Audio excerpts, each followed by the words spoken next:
Ayan po pala, bago po pala kayo pumunta dito sa Onok Island, kailangan nyo po palang dumaan sa Balabac, doon sa main, yung pinakang tourism doon. Kailangan, number 1 po, kumuha kayo ng pass para ma-declare na kayo talaga ay authorized na punta dito sa island.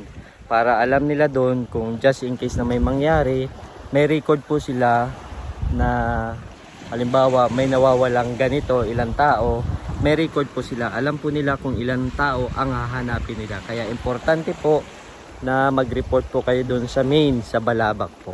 Yon ang una.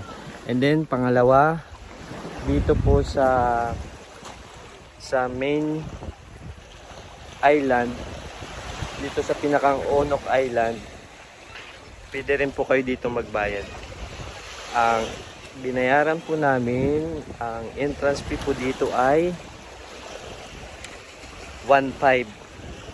So 1.5 po each. And then kung may mga bata kayong kasama, depende po kung pwede naman pong pakiusapan yung bantay dito na ilibre. Sa mga senior citizen po natin, meron pong 20% discount. At doon naman sa pagkain, depende po iyon sa inyong tour. Yung package po, kami po ay commute lang po. Kaya medyo nakatipid po tayo. At kapag naman dito kayo mag-overnight, meron po kayong additional 500 bawat isa. So, kung ano po yung inyong gagamitin, kung ano po yung room, o walang aircon, yun na po yun. Kung ano yung inyong madadatnan, yun na po yun. Additional 500 po each ang inyong babayaran. So, yun po.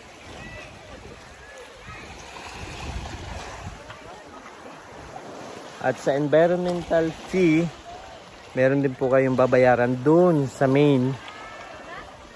Sa main po, sa Balabac. Kung hindi man po kayo nakapunta doon, pwede naman po kayo magbayad dito. Sila na po ang bahalang mag-send ng money doon sa main. So, yun lang po. So, maraming salamat po sa inyong lahat, mga friends, mga kauna. Tanong lang po kayo kung meron po kayong gustong tanungin. Just comment below. Salamat po!